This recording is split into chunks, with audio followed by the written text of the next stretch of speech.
We're moving on to the next contestant, and let me tell you, it's all about those stories, right? You're hearing so much about stories and passion. This gentleman right here has some stories. But before we get into your story, Bryce, I'd like to know, can you please tell the judges what you are creating and what's on the menu for them? I am making etouffee. Etouffee, I believe that's New Orleans? Definitely. Nice, nice. So what kind of etouffee? Can you share that with us? Just your classic traditional etouffee. Nothing too different except for the fish. That's about it. And spruced up a little thing. It's gonna be adding a golden bush to garnish it, some deep fried leeks, and I'll be folding in some celery leaves and crawfish tails into the saffron couscous that it'll be on the bed of.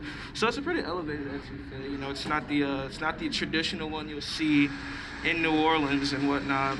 So I'm pretty excited about it. Awesome, man. Not traditional etouffee, but a really flavorful etouffee. And it's using Forever Oceans Fish. Nice, that's what we like to hear. Forever Oceans. So here again, it's all about those stories. We're gonna hear Bryce's story. Go into that now. I'm a young Black kid from New Orleans, Louisiana. Moved to Houston before Katrina hit. So I'm kind of Houston, New Orleans, you know, a little back and forth. Every Sunday, afternoon after church, that was kind of like the main thing. All the family comes over, from collard greens to red beans and rice, barbecue shrimp to jambalaya.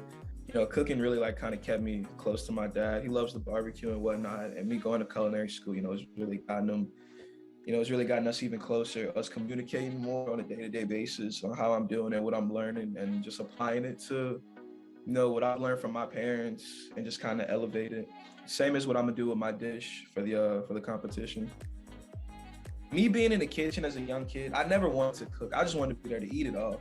So that was my main thing. I didn't want to do none of the dirty work or nothing like that. But it came to me, I was just etouffee, I guess it just clicked with me. When I told my chef, he was like, that doesn't sound bad at all. I didn't think that, these hands could produce something like that, but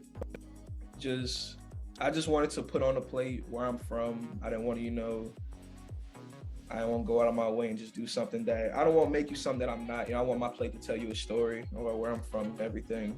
I put in the work for it, so now I just gotta, lay it all on the table and just show the judges what I got to offer.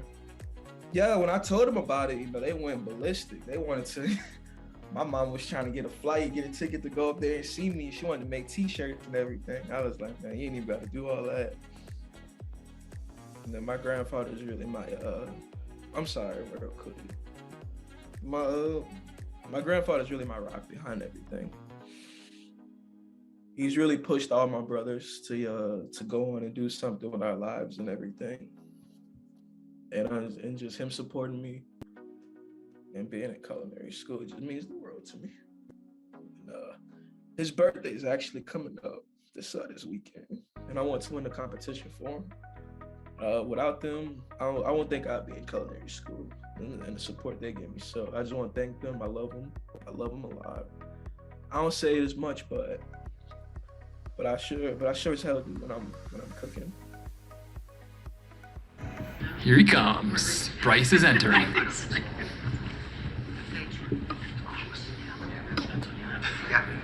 Bryce Gordon has entered the room.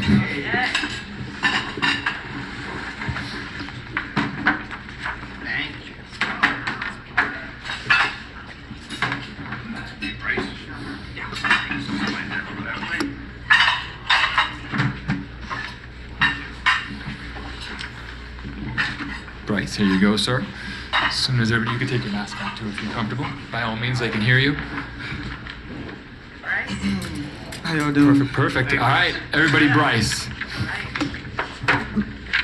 So today I prepared for you a pan-seared etouffee with a crawfish and fried celery leaf saffron infused couscous, with garnished with, as my chef would say, the golden bush fried leeks. Where did you come up with the idea? I'll be honest with you, the etouffee idea just hit me when I heard fish, so I just wanted to just go back home a little bit. I'm very comfortable with fish, being from New Orleans. Well, not fish, but crustaceans. Shrimp, oysters and whatnot, and crawfish. Definitely big on crawfish.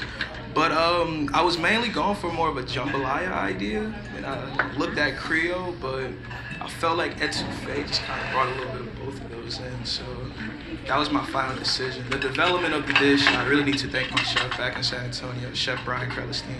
You know, he was really a powerhouse behind this, definitely working with me every day, day in and day out. So definitely have to show a lot of love to him. But, you know, we were just going back and forth with ideas and plating. And, you know, overall, he was really excited about the dish overall. The flavors came together, the ideas just kept coming in, and this is the final product I get to show you guys.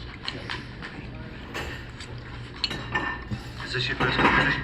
Say that again. Is this your first competition? Yes, chef. Good job. How do you feel now you've finished? Man, you know, the work's been put in. I feel great, with all honesty. Just really hoping you guys enjoy it. Very good. Is this a traditional preparation style? Well, the etouffee, yes, but not the couscous at all. You know, traditionally it's white rice. You know, the etouffee on the side of the bowl, the white rice on the other side, garnished at the end with parsleys. That's the traditional way Okay. forward. This, trying to bring it to another level. Yeah, yeah. I think it was very smart choice to just sort of, you know, plus it up a bit by separating it out. The minute you said the word saffron, like an alarm bell went off in my head, and I'm like, uh-oh, too big a flavor, not gonna work for me. Works for me really nicely. I like it. It's a really, really nice touch.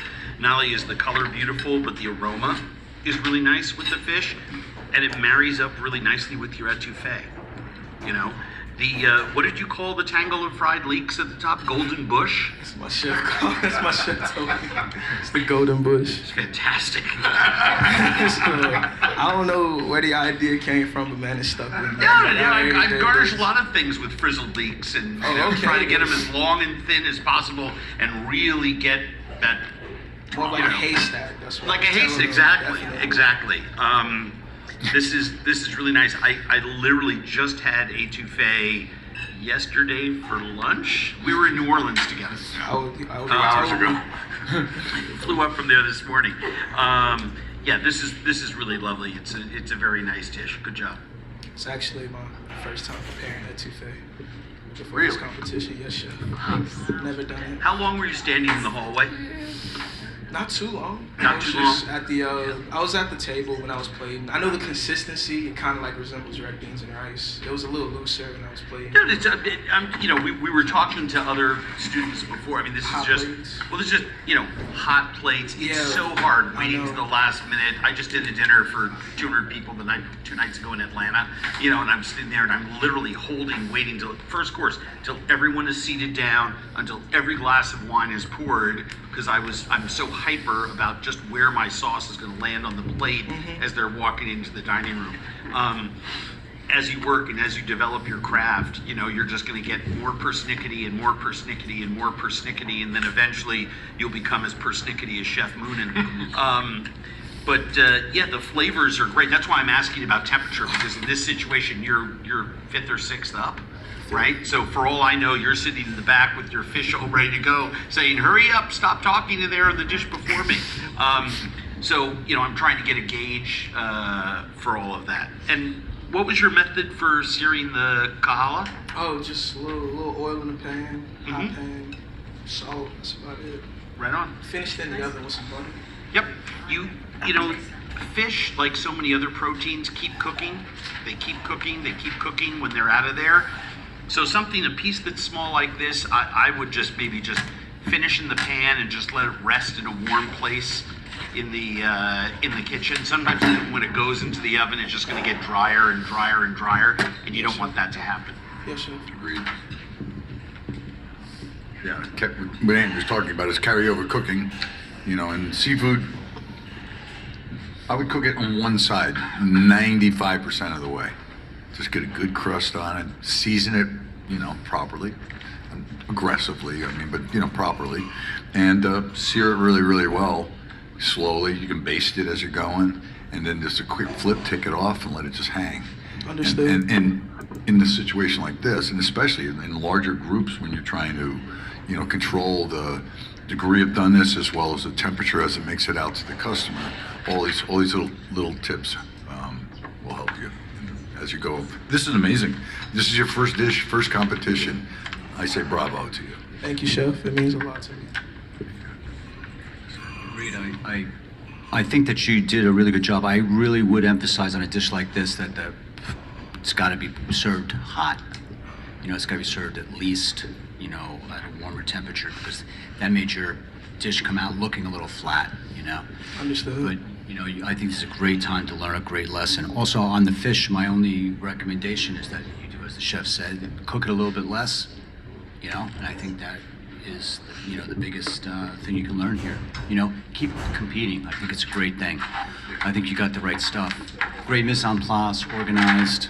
Keep it up. Thank you, Chef. Yeah, I would add that the balance of flavors is really nice. And when Andrew brought up saffron, it kind of has that same thing that when truffle is in a menu item, right? You just like, but you did it nice. It didn't, yeah, right, here it comes. But I think the balance of flavors is really nicely done. So congrats on that. Thank you. I appreciate it. Yeah. I think the balance of flavors are absolutely amazing, and I love the fact that you use couscous. I think it's totally underused, and it was cooked perfect. I would still compete every opportunity you can, because you're going to enhance your skills.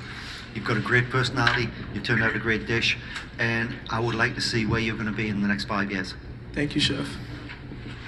Yeah, going off that, I think the flavors are fantastic too. I've actually never been to New Orleans, and I really want to. So I haven't had a ton of food from there, but I'm happy I can make a good impression. I know. So this is my dive into that world of food, and it makes me want to go and get more. Thank you. Yeah. Thank you so much. Great job. Nicely done. Nice, Bryce. You did it, baby. You did it. Congratulations. That's awesome.